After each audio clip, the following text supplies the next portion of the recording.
নমস্কার বন্ধুরা, শুভ দুপুর। দুপুরের লাঞ্চের থালাটা সাজিয়ে নিচ্ছি। প্রথমে নিয়ে নিচ্ছি ভাত। ভাতটা পড়ে গেল, ফেটেও গেল। নিয়ে নিচ্ছি পেঁয়াজ, লঙ্কা, আলু সেদ্ধ,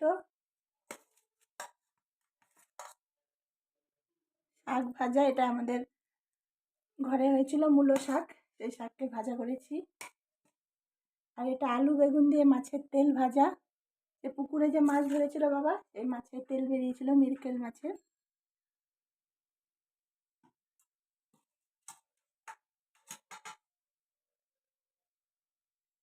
এটা নিয়ে নিয়েছি আলু দিয়ে সয়াবিন দিয়ে একটা সবজি।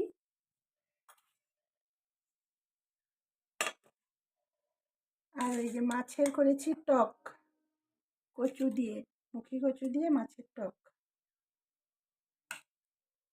থালাটা কেমন লাগছে দেখতে? ভিডিওগুলো